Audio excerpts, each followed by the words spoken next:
Jelly pressing. Either you've done it or you're scared of it.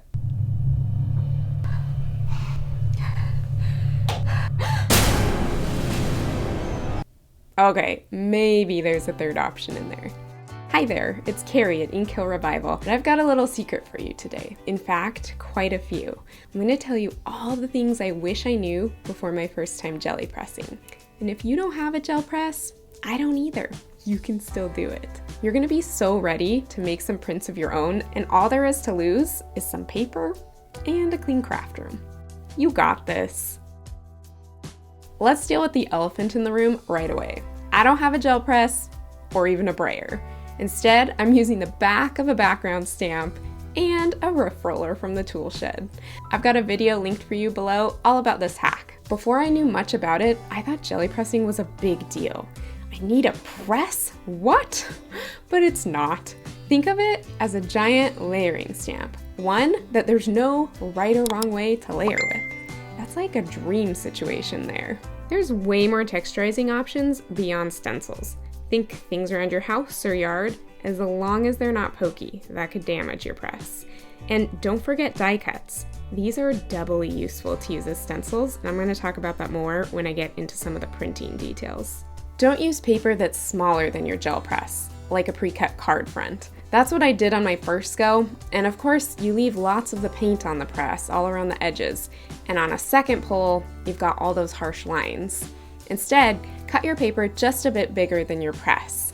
You can cut the final prints down to card size later. Set your prints up for success. Just pull out a few paint options that pair well together, or if you'd like, a couple color groupings that pair well together. After you've finished your prep work, clean up that mess. You do not want paper scraps, jelly printing, die cutting, all at the same time. It was an intense mess. Just don't do it. Having two jelly presses in play gives you the option to brayer off some of the excess paint onto that second jelly press. And it ends up creating some of the best prints because you don't overthink it. Just like when you're using a layered stamp set, remember your base layer should be lightest. You've got more layers to come. Or you can even skip the solid first base layer altogether. Contrast is key.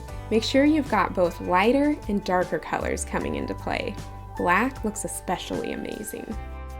Took me a bit before I caught on to this one. Once you lay a stencil down and take a first pull of it, it's actually quite underwhelming. I started doing this one on a scratch piece of paper when I realized that first pull was really just setting me up for the second. Once I removed the stencil, the good paper would come out and I'd get an amazing pull. Use the same die cut in place of a stencil over and over again, because what you're doing is simultaneously creating a jelly print on that die cut. Stop using it once it looks just how you'd like it. Pull out a new die cut. These jelly printed die cuts make gorgeous elements to use on cards too. Don't like your print? Just keep layering. You can get there. And if you really don't love it in the end, they die cut up nicely. No need to thoroughly clean your supplies between each pull.